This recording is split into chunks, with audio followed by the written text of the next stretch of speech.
사랑하는 형제자매 여러분, 오늘 우리는 삶의 가장 깊은 질문 중 하나를 마주하고자 합니다.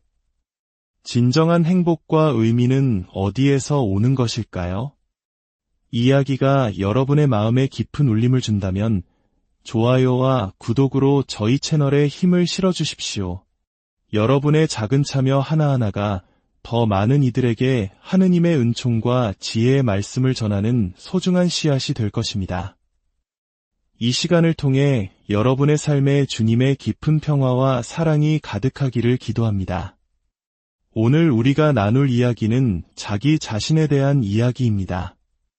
구체적으로는 이기심이라는 인간 본성의 한 단면에 대한 성찰입니다. 혹시 어린 아이들을 유심히 보신 적이 있으신가요? 아이들은 자신의 요구와 그 만족 사이에 아주 작은 시간적 간격도 참지 못합니다.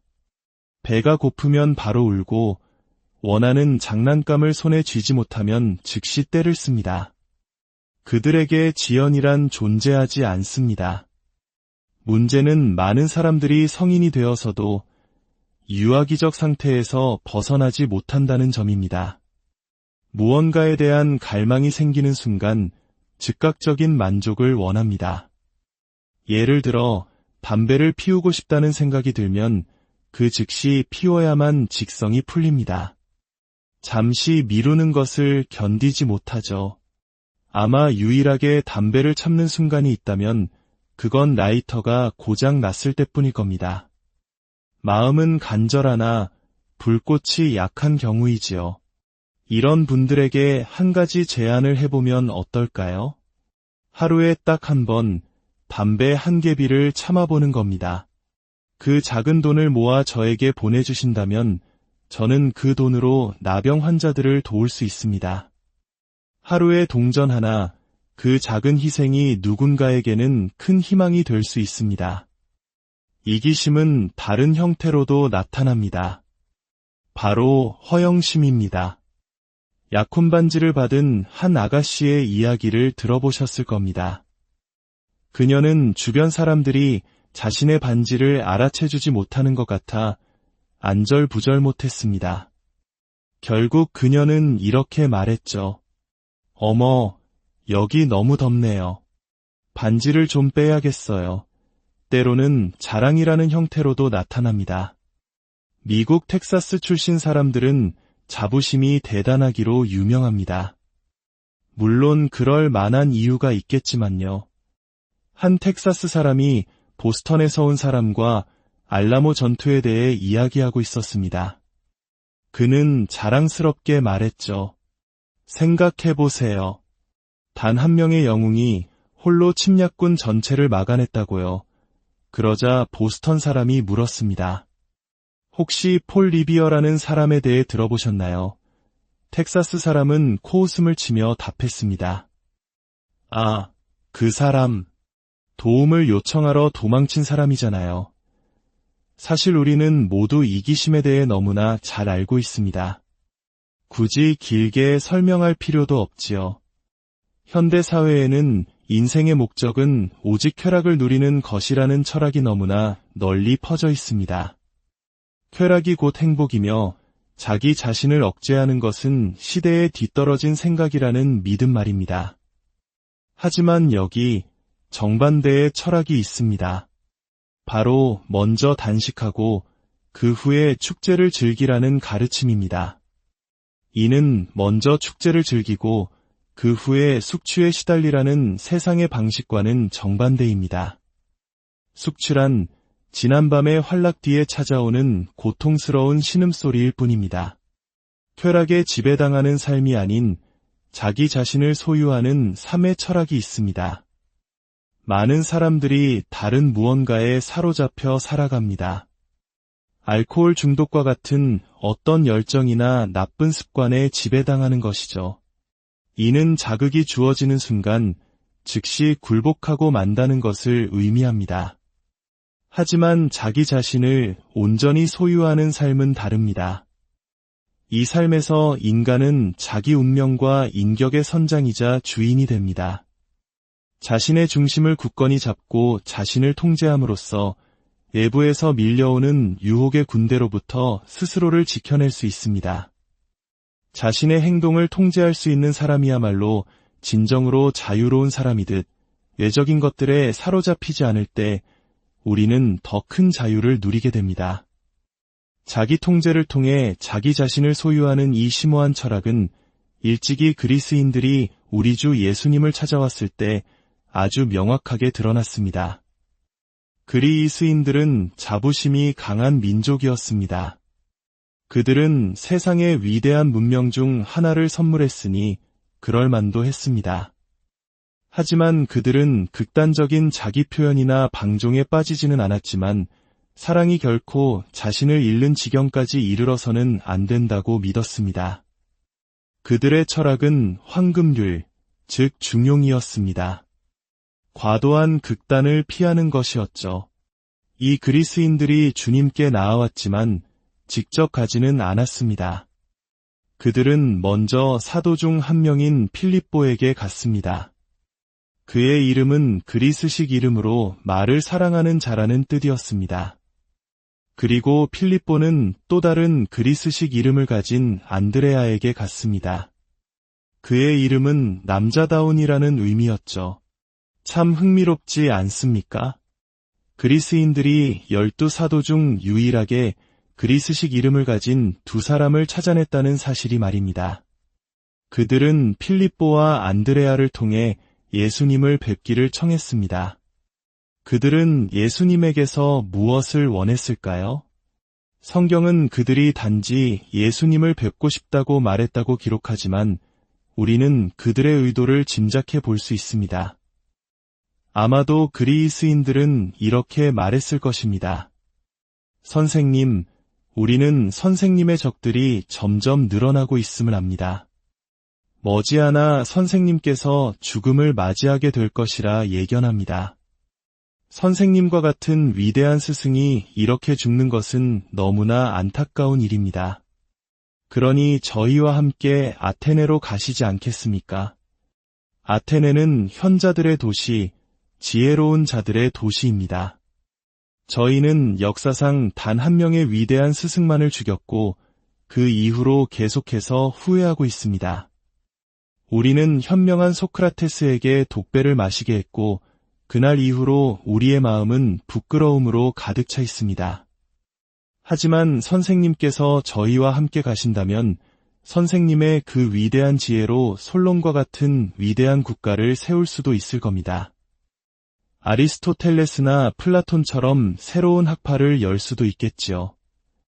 어쩌면 그리스 비극을 부활시켜 아이스킬로스나 소포클레스의 입에서 나왔던 극적인 지혜를 다시 한번 꽃피울 수도 있을 겁니다. 부디 죽지 마십시오. 살아서 저희와 함께 가셔서 가르침을 펼쳐주십시오. 아마도 그리스인들은 이렇게 말했을 것입니다. 우리가 이렇게 추측하는 이유는 그들의 제안에 대한 주님의 답변 때문입니다. 주님께서는 이렇게 대답하셨습니다. 밀알 하나가 땅에 떨어져 죽지 않으면 한 알 그대로 남고 죽으면 많은 열매를 맺는다. 자기 목숨을 아끼는 사람은 잃을 것이요 자기 목숨을 미워하는 사람은 영원한 생명을 얻을 것이다. 다시 말해 주님께서는 그리스인들에게 이렇게 말씀하고 계셨던 겁니다. 여러분은 내가 이곳에 머물기를 원하지 않는군요. 내 목숨을 구해주고 싶어 합니다. 하지만 내가 여러분에게 말합니다. 씨앗을 가지고 할 수 있는 일은 두 가지가 있습니다. 하나는 그것을 먹어치우는 것이고 다른 하나는 그것을 땅에 심는 것입니다. 만약 당신이 씨앗을 먹어치운다면 그것은 순간적인 쾌락을 줄 뿐입니다. 하지만 만약 당신이 그것을 땅에 심는다면 씨앗은 고통받고 십자가에 못 박히듯 흙 속에 묻힙니다.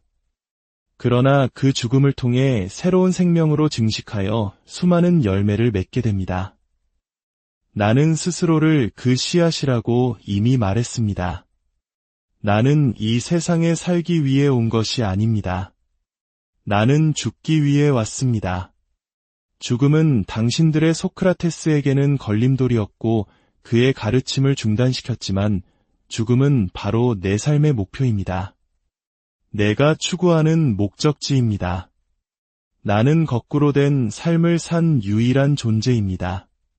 나는 저 씨앗처럼 죽기 위해 왔습니다. 여러분이 물에 빠진 사람을 구하기 위해 기꺼이 자신의 목숨을 바치는 사람을 존경하듯 나 또한 인류를 구원하기 위해 죽으러 이곳에 왔습니다. 나는 단지 인간이 아닙니다. 나는 인간인 동시에 하느님입니다. 나는 스승이 아닙니다. 여러분이 나를 아테네로 초대하여 가르침을 펴게 하려는 이유가 그것이겠지만 나의 본질은 구원자요, 구속자입니다. 여러분은 아마 나의 산상수훈에 대해 들었을 것이고 아테네에서 그와 같은 지혜가 다시 선포되기를 바랄지도 모릅니다. 하지만 여러분은 모릅니까? 복음 8단이 선포된 그 산과 내가 못 박힐 갈바리 산 사이에는 깊고 친밀한 관계가 있다는 것을. 프로이트적인 욕망의 세계에서 마음이 깨끗한 사람은 복이 있다고 외치는 자는 죽음을 맞이할 것이라는 사실을 모릅니까? 원자폭탄의 위협이 도사리는 세상에서 온유한 사람은 복이 있다고 설교하는 자는 죽임을 당할 것이라는 사실을 모릅니까? 쾌락만이 전부인 세상에서 슬퍼하는 사람은 복이 있다고 말하는 자는 더 이상 살아남지 못할 것이라는 사실을 모릅니다. 나는 죽기 위해 왔습니다. 그러나 아무도 내게서 목숨을 빼앗아 가지 못합니다. 나는 스스로 그것을 내어놓는 것입니다. 그리고 그리스인들이여, 들어보십시오. 내 목숨을 구해주겠다고 자랑하지 마십시오. 왜냐하면 12개월 안에 내가 못 박히게 될 교수대 위에는 나의 사형 선고문이 바로 당신들의 언어, 그리스어로 기록될 것이기 때문입니다. 이것은 완전히 새로운 철학이었습니다. 그것은 자아를 다루는 철학, 즉 자아를 극복하고 단련시키고 악한 것들을 소멸시켜 선한 것들이 드러나게 하는 철학이었습니다. 결국 이것이 생명의 법칙이 아니겠습니까? 우리 각자의 내면에는 두 개의 중력의 법칙이 존재합니다. 우리는 영적인 존재이기에 우리를 아래가 아닌 위로 끌어당기는 중력이 있습니다. 이 중력은 우리를 언덕 위로 힘들게 끌어올립니다. 반면에 우리에게 아주 익숙한 또 다른 중력의 법칙이 있습니다. 바로 내리막길의 법칙입니다. 이 법칙을 따르기 위해 우리는 그저 모든 것을 내려놓기만 하면 됩니다. 그러므로 우리는 스스로를 단련해야 합니다. 저급한 것들에 대해 죽어야 합니다. 왜냐하면 우리가 가진 모든 본능이 선하고 옳은 것은 아니기 때문입니다. 어떤 본능들은 소유욕, 유욕, 교만, 그리고 자유를 방종으로 바꾸는 과도함으로 치닫습니다. 그렇기 때문에 이 모든 것들은 단련되어야만 합니다. 그리고 그 과정은 결코 쉽지 않습니다. 자연 전체가 이 진리를 보여주지 않습니까? 만약 바이올린 줄에 의식이 있다고 상상해 보십시오. 바이올린 연주자가 줄을 감기 시작할 때 그 줄은 고통의 비명을 지를 겁니다. 제발 이러지 마세요. 너무 아파요. 제가 고통으로 비명을 지르는 게 보이지 않나요? 그러면 연주자는 이렇게 말할 겁니다. 아주 잠시만 참아다오. 너는 아름다운 멜로디를 연주하기 위해 창조되었단다. 너의 그 느슨함에 대해 아주 잠깐만 죽어보렴. 그러면 너는 세상에서 가장 아름다운 멜로디를 만들어낼 것이다. 조각가의 경우도 마찬가지입니다. 만약 대리석 덩어리에 의식이 있다면 망치와 정이 자신을 내리칠 때 분명히 항의할 것입니다. 하지만 조각가는 알고 있습니다. 미켈란젤로가 말했듯 모든 대리석 덩어리 안에는 이미 아름다운 형상이 잠들어 있다는 것을, 그리고 그 형상을 밖으로 끌어내기 위해서는 통제와 단련, 즉 고통스러운 극기의 과정이 필요합니다. 깎아내는 고통 없이는 결코 그 형상을 드러낼 수 없습니다. 마찬가지로 우리 자신 안에 있는 신성한 형상 또한 약간의 극기와 고통 없이는 결코 드러낼 수 없는 법입니다. 가을의 대지를 보십시오. 썩은 나뭇잎과 삭아가는 가지들, 동물들의 배설물로 가득합니다. 이것은 죽음의 모습입니다. 하지만 이 모든 죽음이 모여 흙에 생명을 주는 부엽토, 즉 휴머스를 만들어냅니다. 그리고 바로 그 죽음으로부터 새로운 생명, 새로운 잎사귀, 새로운 뿌리, 새로운 줄기가 돋아나기 시작합니다. 이것이 바로 세상이 잊어버린 듯한 생명의 법칙입니다. 오늘날 세상에서는 어떤 일이 벌어지고 있을까요? 바로 거대한 분리가 일어나고 있습니다. 서구 세계는 십자가 없는 그리스도를 원합니다. 반면에 공산주의는 그리스도 없는 십자가를 붙들고 있습니다. 설명해 보겠습니다. 서구 세계가 십자가 없는 그리스도를 원한다는 것은 극기나 자기 단련을 원하지 않는다는 의미입니다. 그들은 그런 것에 대해 듣고 싶어 하지 않습니다. 이것이 바로 청소년 비행이 만연하는 이유 중 하나이기도 합니다. 자기 표현이 극단으로 치우쳐 방종이 되어버렸기 때문입니다. 우리는 못 자국난 상처투성이 손을 가진 그리스도를 원하지 않습니다. 대신 백합처럼 희고 고운 손을 가진 그리스도를 원합니다. 그 결과 우리는 희생과 단련을 설교하지 않는 여성적이고 나약하며 값싼 도덕률로 가득 찬 그리스도를 갖게 되었습니다. 조지 버나드 쇼는 십자가는 길을 가로막는다고 말했습니다. 그렇습니다. 십자가는 이기심과 타락, 부패로 가는 길을 확실히 가로막습니다. 서구 세계는 그리스도를 단지 한 명의 스승으로만 원하기에 그 십자가를 치워버렸습니다.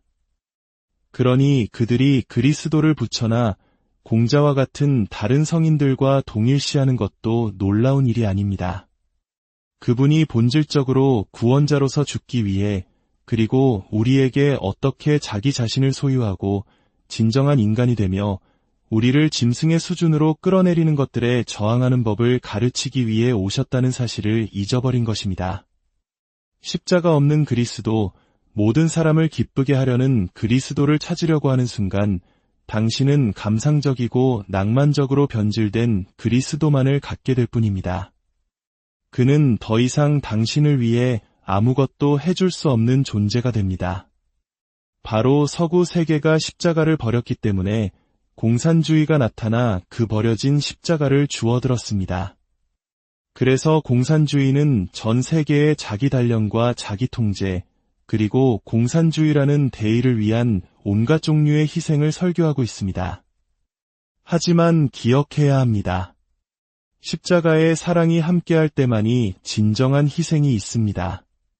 십자가에서 그리스도를 떼어내면 그리스도가 감상적인 존재로 변질되듯 그리스도 없이 십자가만 취할 때 그것은 더 이상 희생이 아닙니다. 그것은 폭력, 증오, 폭정, 시베리아의 수용소, 세뇌, 국가에 대한 배신, 그리고 온갖 비열하고 사악한 것들로 변질될 뿐입니다. 중국의 한 공산주의 군대 대위가 저희 선교사에게 이렇게 말했다고 합니다. 나는 아직 식사를 하지 않았소. 지금은 오후 5시지만 인민의 일을 다 마치기 전까지는 인민의 쌀을 먹기를 거부하오. 한번 상상해 보십시오. 우리의 공무원 중 한 명이 자신이 정부에 대한 정의를 실현하지 못했다고 믿기 때문에 오후 5시까지 식사를 하지 않는 모습을 말입니다.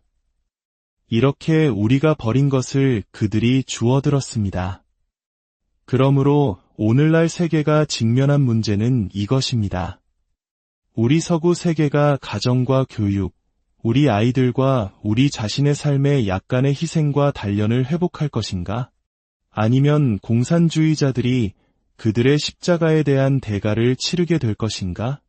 우리는 모두 전쟁을 두려워하고 있습니다.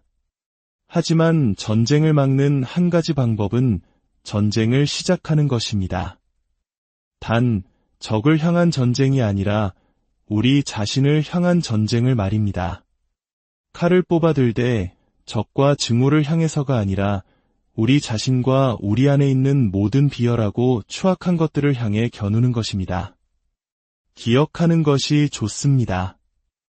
하느님께서는 전쟁을 위해 운명 지어진 자들 안에 안일한 평화를 미워하신다는 것을, 우리 모두가 바로 그들입니다. 이제 작별 인사를 드립니다.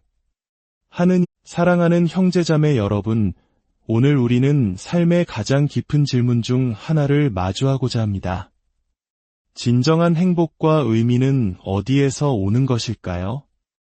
이야기가 여러분의 마음에 깊은 울림을 준다면 좋아요와 구독으로 저희 채널에 힘을 실어주십시오. 여러분의 작은 참여 하나하나가 더 많은 이들에게 하느님의 은총과 지혜의 말씀을 전하는 소중한 씨앗이 될 것입니다. 이 시간을 통해 여러분의 삶에 주님의 깊은 평화와 사랑이 가득하기를 기도합니다. 오늘 우리가 나눌 이야기는 자기 자신에 대한 이야기입니다. 구체적으로는 이기심이라는 인간 본성의 한 단면에 대한 성찰입니다. 혹시 어린 아이들을 유심히 보신 적이 있으신가요? 아이들은 자신의 요구와 그 만족 사이에 아주 작은 시간적 간격도 참지 못합니다. 배가 고프면 바로 울고 원하는 장난감을 손에 쥐지 못하면 즉시 떼를 씁니다. 그들에게 지연이란 존재하지 않습니다. 문제는 많은 사람들이 성인이 되어서도 유아기적 상태에서 벗어나지 못한다는 점입니다. 무언가에 대한 갈망이 생기는 순간 즉각적인 만족을 원합니다. 예를 들어 담배를 피우고 싶다는 생각이 들면 그 즉시 피워야만 직성이 풀립니다. 잠시 미루는 것을 견디지 못하죠. 아마 유일하게 담배를 참는 순간이 있다면 그건 라이터가 고장 났을 때뿐일 겁니다. 마음은 간절하나 불꽃이 약한 경우이지요. 이런 분들에게 한 가지 제안을 해보면 어떨까요?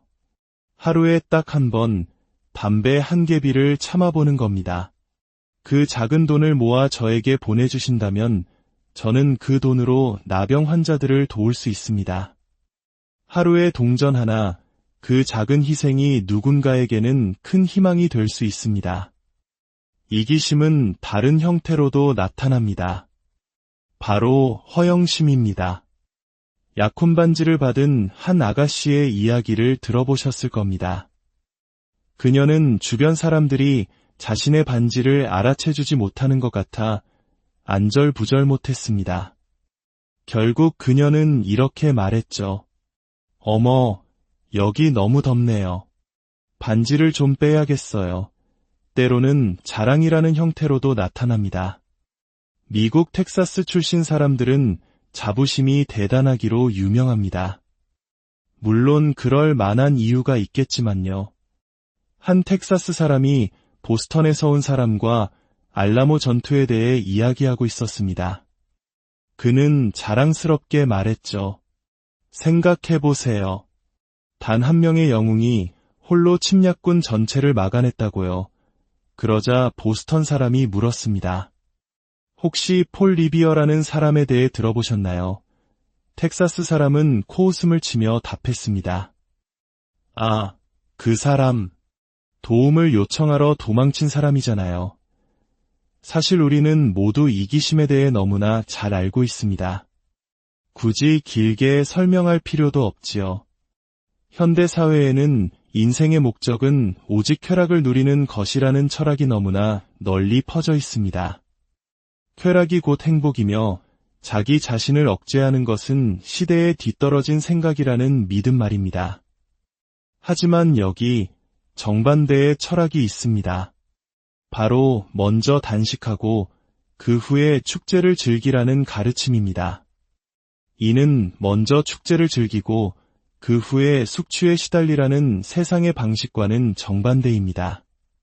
숙취란 지난밤의 활락 뒤에 찾아오는 고통스러운 신음소리일 뿐입니다. 쾌락에 지배당하는 삶이 아닌 자기 자신을 소유하는 삶의 철학이 있습니다. 많은 사람들이 다른 무언가에 사로잡혀 살아갑니다. 알코올 중독과 같은 어떤 열정이나 나쁜 습관에 지배당하는 것이죠. 이는 자극이 주어지는 순간 즉시 굴복하고 만다는 것을 의미합니다. 하지만 자기 자신을 온전히 소유하는 삶은 다릅니다. 이 삶에서 인간은 자기 운명과 인격의 선장이자 주인이 됩니다. 자신의 중심을 굳건히 잡고 자신을 통제함으로써 외부에서 밀려오는 유혹의 군대로부터 스스로를 지켜낼 수 있습니다. 자신의 행동을 통제할 수 있는 사람이야말로 진정으로 자유로운 사람이듯 외적인 것들에 사로잡히지 않을 때 우리는 더 큰 자유를 누리게 됩니다. 자기 통제를 통해 자기 자신을 소유하는 이 심오한 철학은 일찍이 그리스인들이 우리 주 예수님을 찾아왔을 때 아주 명확하게 드러났습니다. 그리스인들은 자부심이 강한 민족이었습니다. 그들은 세상의 위대한 문명 중 하나를 선물했으니 그럴 만도 했습니다. 하지만 그들은 극단적인 자기 표현이나 방종에 빠지지는 않았지만 사랑이 결코 자신을 잃는 지경까지 이르러서는 안 된다고 믿었습니다. 그들의 철학은 황금률, 즉 중용이었습니다. 과도한 극단을 피하는 것이었죠. 이 그리스인들이 주님께 나아왔지만 직접 가지는 않았습니다. 그들은 먼저 사도 중 한 명인 필립보에게 갔습니다. 그의 이름은 그리스식 이름으로 말을 사랑하는 자라는 뜻이었습니다. 그리고 필립보는 또 다른 그리스식 이름을 가진 안드레아에게 갔습니다. 그의 이름은 남자다운이라는 의미였죠. 참 흥미롭지 않습니까? 그리스인들이 12사도 중 유일하게 그리스식 이름을 가진 두 사람을 찾아냈다는 사실이 말입니다. 그들은 필립보와 안드레아를 통해 예수님을 뵙기를 청했습니다. 그들은 예수님에게서 무엇을 원했을까요? 성경은 그들이 단지 예수님을 뵙고 싶다고 말했다고 기록하지만 우리는 그들의 의도를 짐작해 볼 수 있습니다. 아마도 그리스인들은 이렇게 말했을 것입니다. 선생님, 우리는 선생님의 적들이 점점 늘어나고 있음을 압니다. 머지않아 선생님께서 죽음을 맞이하게 될 것이라 예견합니다. 선생님과 같은 위대한 스승이 이렇게 죽는 것은 너무나 안타까운 일입니다. 그러니 저희와 함께 아테네로 가시지 않겠습니까? 아테네는 현자들의 도시, 지혜로운 자들의 도시입니다. 저희는 역사상 단 한 명의 위대한 스승만을 죽였고 그 이후로 계속해서 후회하고 있습니다. 우리는 현명한 소크라테스에게 독배를 마시게 했고 그날 이후로 우리의 마음은 부끄러움으로 가득 차 있습니다. 하지만 선생님께서 저희와 함께 가신다면 선생님의 그 위대한 지혜로 솔론과 같은 위대한 국가를 세울 수도 있을 겁니다. 아리스토텔레스나 플라톤처럼 새로운 학파를 열 수도 있겠지요. 어쩌면 그리스 비극을 부활시켜 아이스킬로스나 소포클레스의 입에서 나왔던 극적인 지혜를 다시 한번 꽃피울 수도 있을 겁니다. 부디 죽지 마십시오. 살아서 저희와 함께 가셔서 가르침을 펼쳐주십시오. 아마도 그리스인들은 이렇게 말했을 것입니다. 우리가 이렇게 추측하는 이유는 그들의 제안에 대한 주님의 답변 때문입니다. 주님께서는 이렇게 대답하셨습니다. 밀알 하나가 땅에 떨어져 죽지 않으면 한 알 그대로 남고 죽으면 많은 열매를 맺는다. 자기 목숨을 아끼는 사람은 잃을 것이요 자기 목숨을 미워하는 사람은 영원한 생명을 얻을 것이다. 다시 말해 주님께서는 그리스인들에게 이렇게 말씀하고 계셨던 겁니다. 여러분은 내가 이곳에 머물기를 원하지 않는군요. 내 목숨을 구해주고 싶어 합니다. 하지만 내가 여러분에게 말합니다. 씨앗을 가지고 할 수 있는 일은 두 가지가 있습니다. 하나는 그것을 먹어치우는 것이고 다른 하나는 그것을 땅에 심는 것입니다. 만약 당신이 씨앗을 먹어치운다면 그것은 순간적인 쾌락을 줄 뿐입니다. 하지만 만약 당신이 그것을 땅에 심는다면 씨앗은 고통받고 십자가에 못 박히듯 흙 속에 묻힙니다. 그러나 그 죽음을 통해 새로운 생명으로 증식하여 수많은 열매를 맺게 됩니다.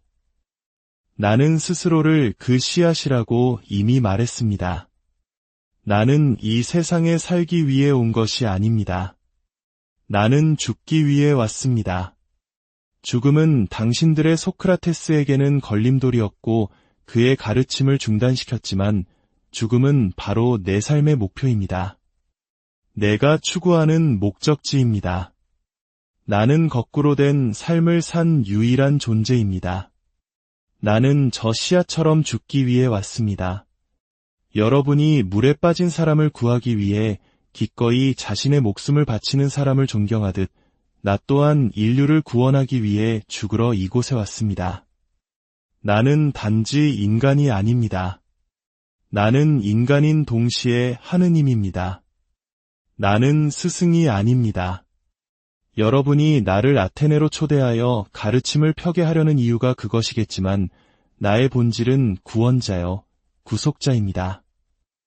여러분은 아마 나의 산상수훈에 대해 들었을 것이고 아테네에서 그와 같은 지혜가 다시 선포되기를 바랄지도 모릅니다.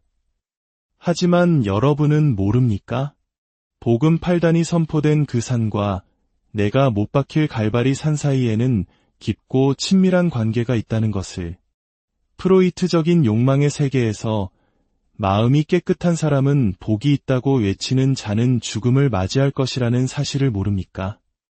원자폭탄의 위협이 도사리는 세상에서 온유한 사람은 복이 있다고 설교하는 자는 죽임을 당할 것이라는 사실을 모릅니까?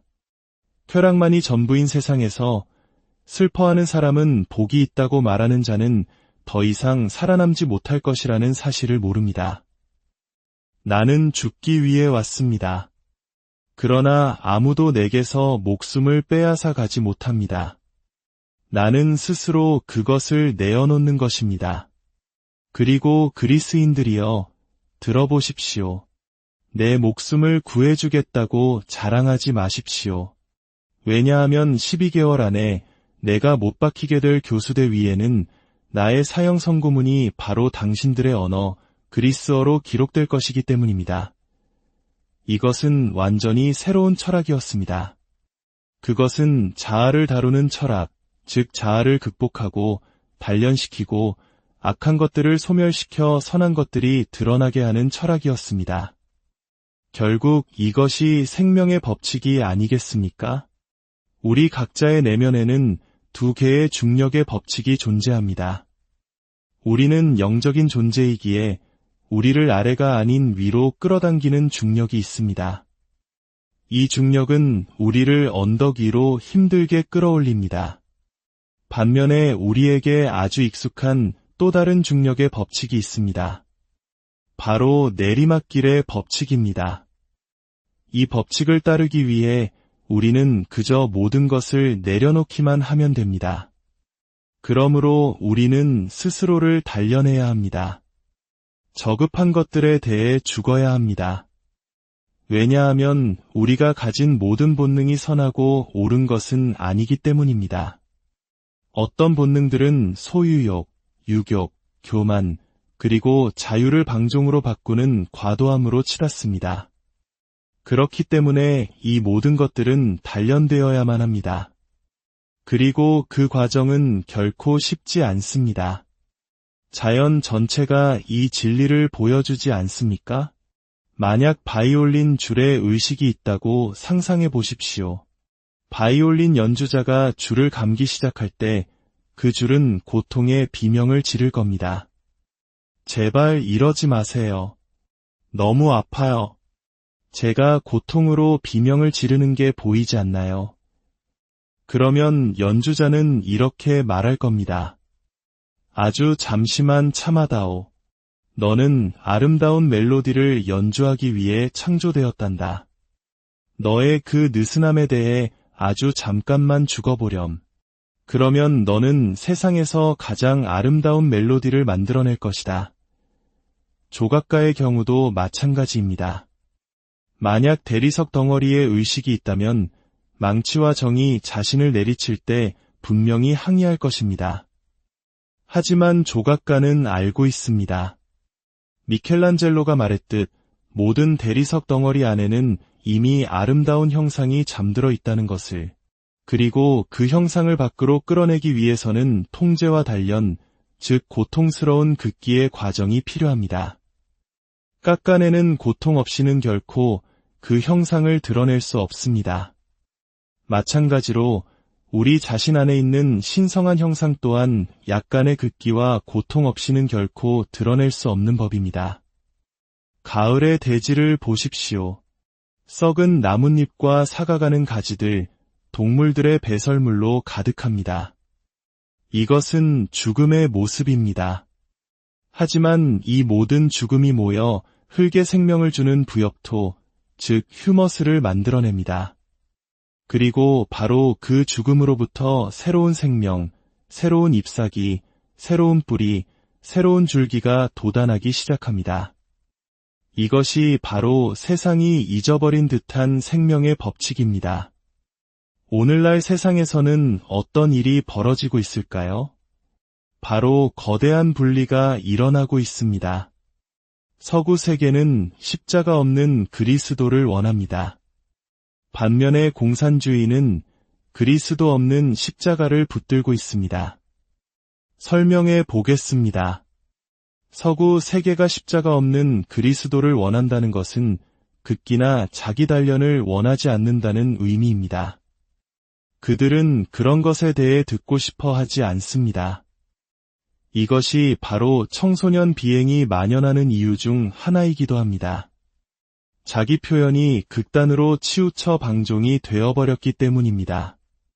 우리는 못 자국난 상처투성이 손을 가진 그리스도를 원하지 않습니다. 대신 백합처럼 희고 고운 손을 가진 그리스도를 원합니다. 그 결과 우리는 희생과 단련을 설교하지 않는 여성적이고 나약하며 값싼 도덕률로 가득 찬 그리스도를 갖게 되었습니다. 조지 버나드 쇼는 십자가는 길을 가로막는다고 말했습니다. 그렇습니다. 십자가는 이기심과 타락, 부패로 가는 길을 확실히 가로막습니다. 서구 세계는 그리스도를 단지 한 명의 스승으로만 원하기에 그 십자가를 치워버렸습니다. 그러니 그들이 그리스도를 붙여나 공자와 같은 다른 성인들과 동일시하는 것도 놀라운 일이 아닙니다. 그분이 본질적으로 구원자로서 죽기 위해, 그리고 우리에게 어떻게 자기 자신을 소유하고 진정한 인간이 되며 우리를 짐승의 수준으로 끌어내리는 것들에 저항하는 법을 가르치기 위해 오셨다는 사실을 잊어버린 것입니다. 십자가 없는 그리스도, 모든 사람을 기쁘게 하려는 그리스도를 찾으려고 하는 순간 당신은 감상적이고 낭만적으로 변질된 그리스도만을 갖게 될 뿐입니다. 그는 더 이상 당신을 위해 아무것도 해줄 수 없는 존재가 됩니다. 바로 서구 세계가 십자가를 버렸기 때문에 공산주의가 나타나 그 버려진 십자가를 주워들었습니다. 그래서 공산주의는 전 세계의 자기 단련과 자기 통제, 그리고 공산주의라는 대의를 위한 온갖 종류의 희생을 설교하고 있습니다. 하지만 기억해야 합니다. 십자가의 사랑이 함께할 때만이 진정한 희생이 있습니다. 십자가에서 그리스도를 떼어내면 그리스도가 감상적인 존재로 변질되듯 그리스도 없이 십자가만 취할 때 그것은 더 이상 희생이 아닙니다. 그것은 폭력, 증오, 폭정, 시베리아의 수용소, 세뇌, 국가에 대한 배신, 그리고 온갖 비열하고 사악한 것들로 변질될 뿐입니다. 중국의 한 공산주의 군대 대위가 저희 선교사에게 이렇게 말했다고 합니다. 나는 아직 식사를 하지 않았소. 지금은 오후 5시지만 인민의 일을 다 마치기 전까지는 인민의 쌀을 먹기를 거부하오. 한번 상상해 보십시오. 우리의 공무원 중 한 명이 자신이 정부에 대한 정의를 실현하지 못했다고 믿기 때문에 오후 5시까지 식사를 하지 않는 모습을 말입니다. 이렇게 우리가 버린 것을 그들이 주워들었습니다. 그러므로 오늘날 세계가 직면한 문제는 이것입니다. 우리 서구 세계가 가정과 교육, 우리 아이들과 우리 자신의 삶의 약간의 희생과 단련을 회복할 것인가? 아니면 공산주의자들이 그들의 십자가에 대한 대가를 치르게 될 것인가? 우리는 모두 전쟁을 두려워하고 있습니다. 하지만 전쟁을 막는 한 가지 방법은 전쟁을 시작하는 것입니다. 단, 적을 향한 전쟁이 아니라 우리 자신을 향한 전쟁을 말입니다. 칼을 뽑아들되 적과 증오를 향해서가 아니라 우리 자신과 우리 안에 있는 모든 비열하고 추악한 것들을 향해 겨누는 것입니다. 기억하는 것이 좋습니다. 하느님께서는 전쟁을 위해 운명 지어진 자들 안에 안일한 평화를 미워하신다는 것을, 우리 모두가 바로 그들입니다. 이제 작별 인사를 드립니다. 하느님, 사랑하는 형제자매 여러분, 오늘 우리는 삶의 가장 깊은 질문 중 하나를 마주하고자 합니다. 진정한 행복과 의미는 어디에서 오는 것일까요? 이야기가 여러분의 마음에 깊은 울림을 준다면 좋아요와 구독으로 저희 채널에 힘을 실어주십시오. 여러분의 작은 참여 하나하나가 더 많은 이들에게 하느님의 은총과 지혜의 말씀을 전하는 소중한 씨앗이 될 것입니다. 이 시간을 통해 여러분의 삶에 주님의 깊은 평화와 사랑이 가득하기를 기도합니다. 오늘 우리가 나눌 이야기는 자기 자신에 대한 이야기입니다. 구체적으로는 이기심이라는 인간 본성의 한 단면에 대한 성찰입니다.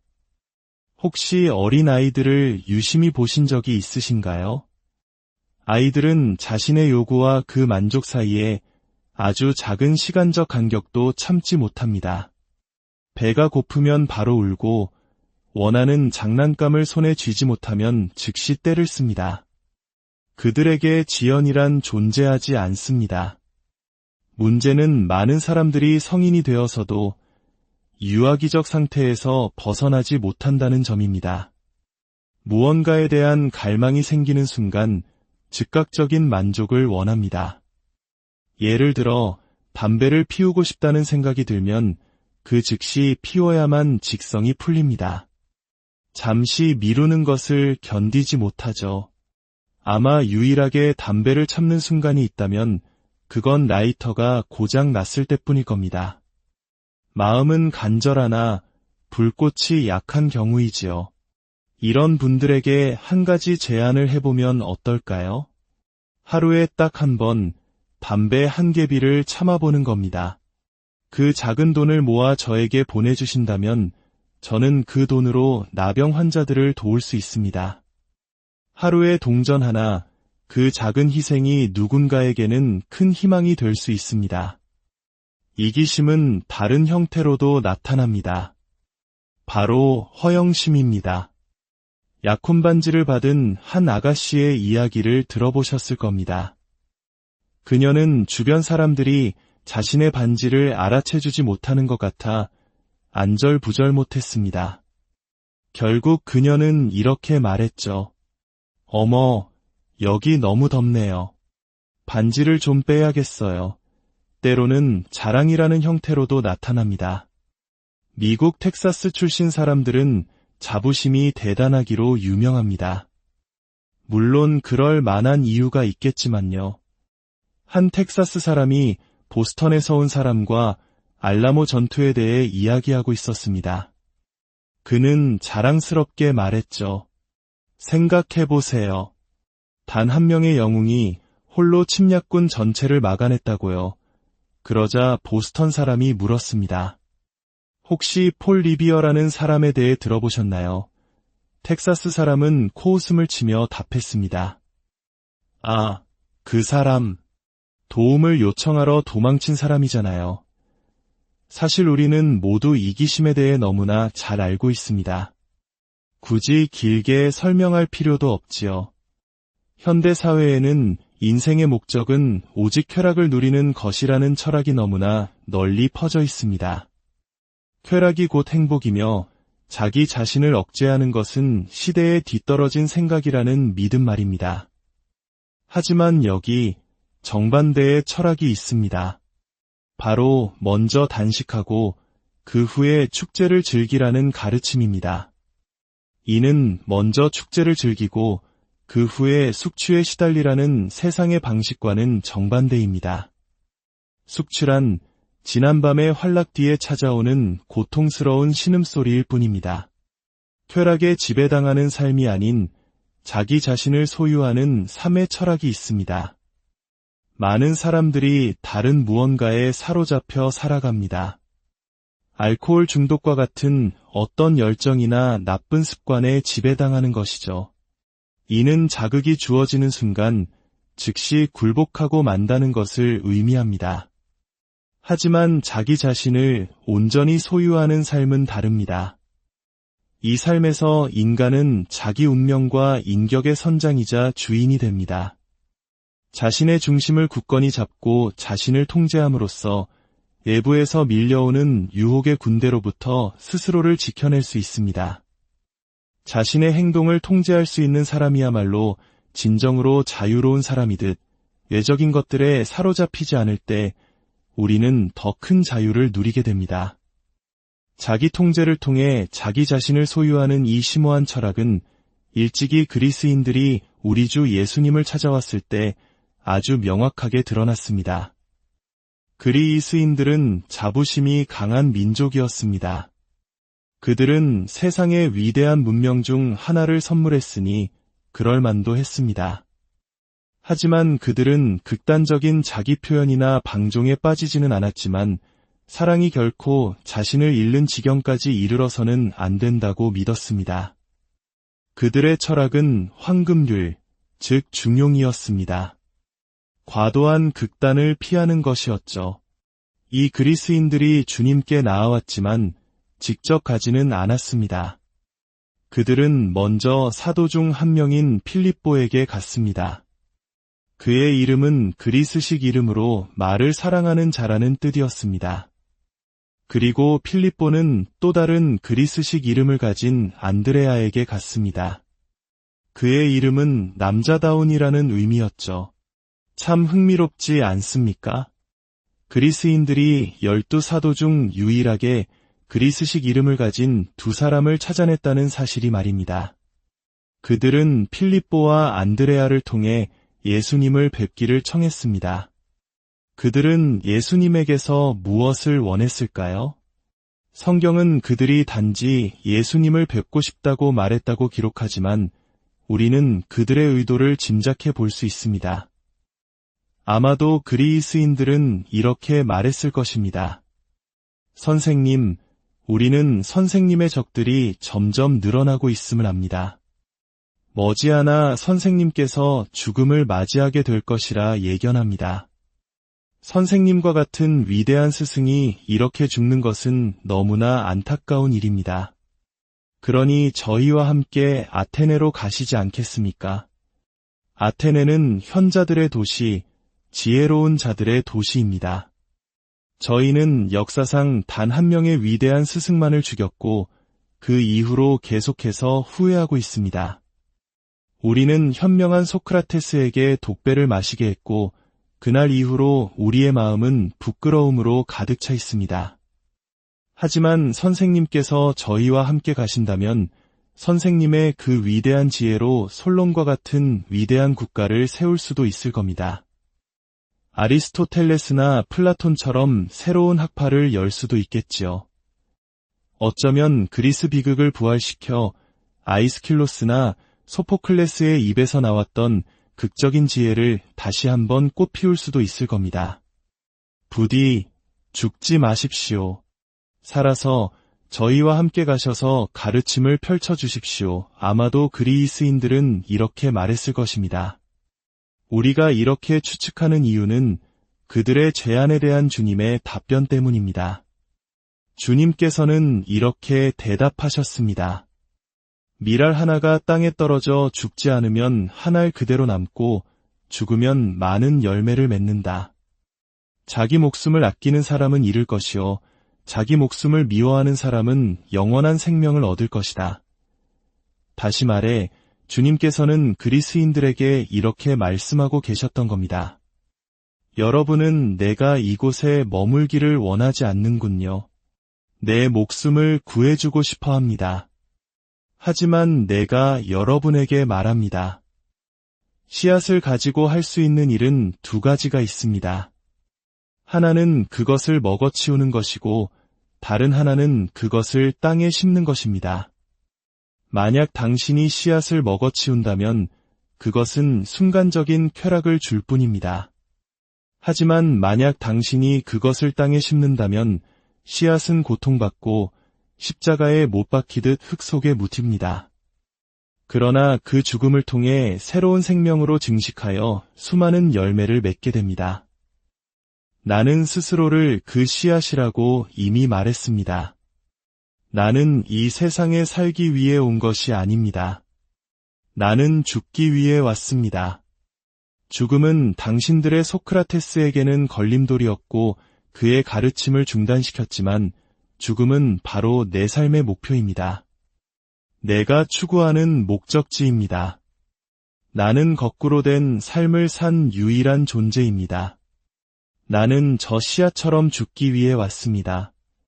여러분이 물에 빠진 사람을 구하기 위해 기꺼이 자신의 목숨을 바치는 사람을 존경하듯 나 또한 인류를 구원하기 위해 죽으러 이곳에 왔습니다. 나는 단지 인간이 아닙니다. 나는 인간인 동시에 하느님입니다. 나는 스승이 아닙니다. 여러분이 나를 아테네로 초대하여 가르침을 펴게 하려는 이유가 그것이겠지만 나의 본질은 구원자요, 구속자입니다. 여러분은 아마 나의 산상수훈에 대해 들었을 것이고 아테네에서 그와 같은 지혜가 다시 선포되기를 바랄지도 모릅니다. 하지만 여러분은 모릅니까? 복음 8단이 선포된 그 산과 내가 못 박힐 갈바리 산 사이에는 깊고 친밀한 관계가 있다는 것을. 프로이트적인 욕망의 세계에서 마음이 깨끗한 사람은 복이 있다고 외치는 자는 죽음을 맞이할 것이라는 사실을 모릅니까? 원자폭탄의 위협이 도사리는 세상에서 온유한 사람은 복이 있다고 설교하는 자는 죽임을 당할 것이라는 사실을 모릅니까? 쾌락만이 전부인 세상에서 슬퍼하는 사람은 복이 있다고 말하는 자는 더 이상 살아남지 못할 것이라는 사실을 모릅니다. 나는 죽기 위해 왔습니다. 그러나 아무도 내게서 목숨을 빼앗아 가지 못합니다.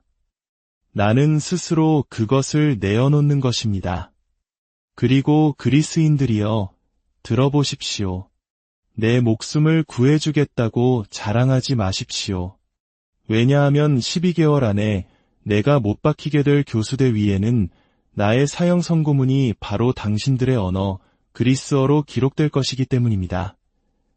이것은 완전히 새로운 철학이었습니다. 그것은 자아를 다루는 철학, 즉 자아를 극복하고 단련시키고 악한 것들을 소멸시켜 선한 것들이 드러나게 하는 철학이었습니다. 결국 이것이 생명의 법칙이 아니겠습니까? 우리 각자의 내면에는 두 개의 중력의 법칙이 존재합니다. 우리는 영적인 존재이기에 우리를 아래가 아닌 위로 끌어당기는 중력이 있습니다. 이 중력은 우리를 언덕 위로 힘들게 끌어올립니다. 반면에 우리에게 아주 익숙한 또 다른 중력의 법칙이 있습니다. 바로 내리막길의 법칙입니다. 이 법칙을 따르기 위해 우리는 그저 모든 것을 내려놓기만 하면 됩니다. 그러므로 우리는 스스로를 단련해야 합니다. 저급한 것들에 대해 죽어야 합니다. 왜냐하면 우리가 가진 모든 본능이 선하고 옳은 것은 아니기 때문입니다. 어떤 본능들은 소유욕, 유욕, 교만, 그리고 자유를 방종으로 바꾸는 과도함으로 치닫습니다. 그렇기 때문에 이 모든 것들은 단련되어야만 합니다. 그리고 그 과정은 결코 쉽지 않습니다. 자연 전체가 이 진리를 보여주지 않습니까? 만약 바이올린 줄에 의식이 있다고 상상해 보십시오. 바이올린 연주자가 줄을 감기 시작할 때 그 줄은 고통의 비명을 지를 겁니다. 제발 이러지 마세요. 너무 아파요. 제가 고통으로 비명을 지르는 게 보이지 않나요? 그러면 연주자는 이렇게 말할 겁니다. 아주 잠시만 참아다오. 너는 아름다운 멜로디를 연주하기 위해 창조되었단다.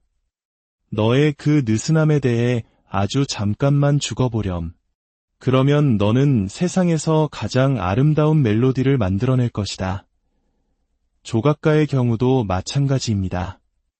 만약 대리석 덩어리에 의식이 있다면 망치와 정이 자신을 내리칠 때 분명히 항의할 것입니다. 하지만 조각가는 알고 있습니다. 미켈란젤로가 말했듯 모든 대리석 덩어리 안에는 이미 아름다운 형상이 잠들어 있다는 것을, 그리고 그 형상을 밖으로 끌어내기 위해서는 통제와 단련, 즉 고통스러운 극기의 과정이 필요합니다.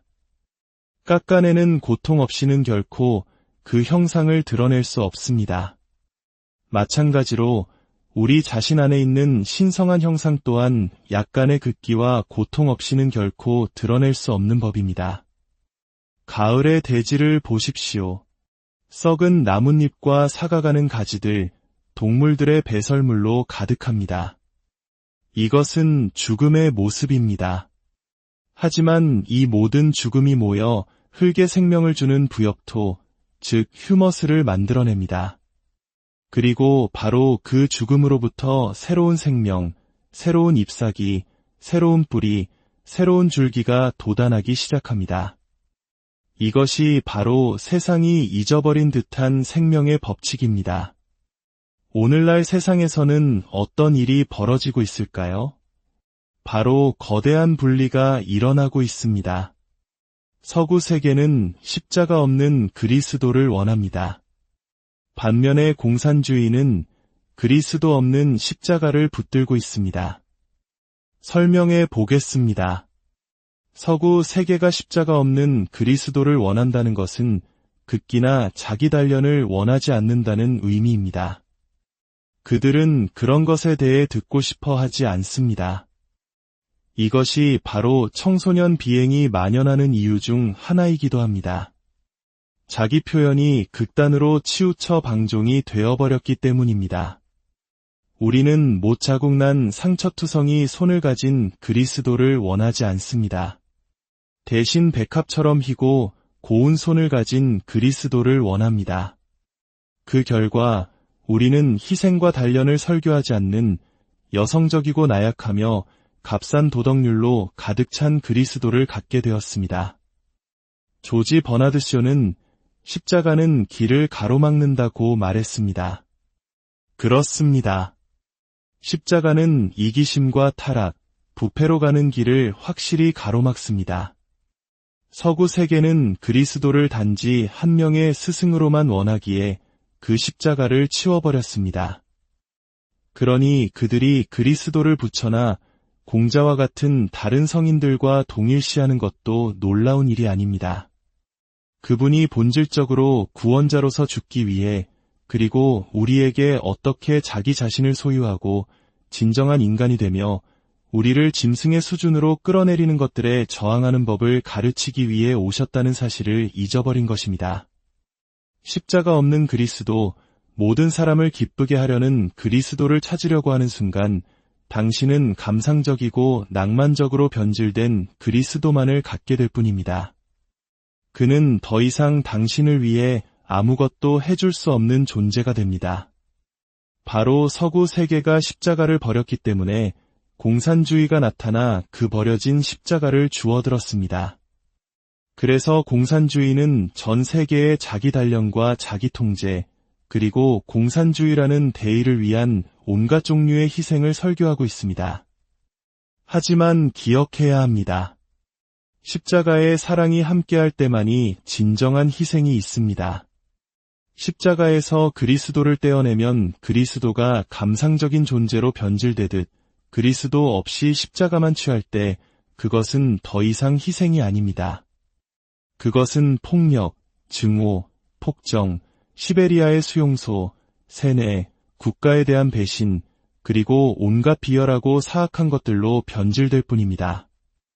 중국의 한 공산주의 군대 대위가 저희 선교사에게 이렇게 말했다고 합니다. 나는 아직 식사를 하지 않았소. 지금은 오후 5시지만 인민의 일을 다